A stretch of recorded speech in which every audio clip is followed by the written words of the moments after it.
నమస్తే friends, welcome to our YouTube channel. Tamil Nadu రాష్ట్రంలో జరుగుతున్న రాజకీయ నాటకీయ పరిణామాలు మరొకసారి కొత్త మలుపు తిరుగుతాయి. ఇప్పటి వరకు విజయ్ తలపతి గారు 3 సార్లు గవర్నర్ని కలిశారు. అయినప్పటికీ గవర్నరు ప్రభుత్వ ఏర్పాటుకు ఆయనను ఆహ్వానించట్లేదు.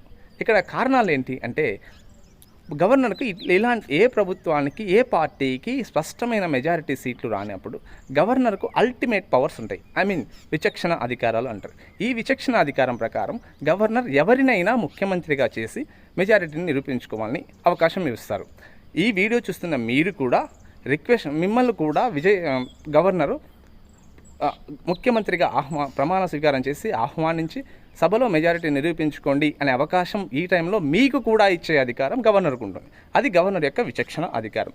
అయితే ఇక్కడ విజయ్ దళపతి గారు చేసిన పొరపాటు ఏమిటంటే, నాకు కొన్ని సీట్లు ఉన్నాయి, నేను సభలో ఆ సమయానికి నిరూపించుకుంటాను అనే అవకాశంతో అనే పాయింట్ మీద గవర్నర్ గారిని కలిశారు.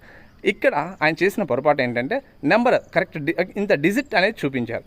ఈ డిజిట్తో సాటిస్ఫై కాని గవర్నర్ అతనికి ముఖ్యమంత్రిగా ఆహ్వానించలేదు. ఇదే సందర్భంలో ఈ విజయ్ దళపతి గారు, నాకు అతిపెద్ద సీట్లు సాధించిన పెద్ద పార్టీగా మా పార్టీ అవతరించింది కాబట్టి మాకు అవకాశం ఇప్పించండి, ఆనాటికి అసెంబ్లీలో మేము మెజారిటీ నిరూపించుకుంటాము అనే పాయింట్ మీద వెళ్ళింటే బహుశా విజయ్ దళపతి గారికి ప్రభుత్వం ఏర్పాటు చేసే అవకాశం రావచ్చు. ఇన్ని రోజులు అవుతున్నా కూడా తమిళనాడు రాష్ట్రంలో ఏమి జరుగుతుందో ఇంకా ఎవరికీ అర్థం కావట్లేదు. ఇది ప్రస్తుతానికి చూద్దాం ఫ్రెండ్స్, ఎవరు ముఖ్యమంత్రి అవుతారు. ఓకే ఫ్రెండ్స్, వీడియో నచ్చితే లైక్ చేయండి, కామెంట్ చేయండి, don't forget the share. Thank you.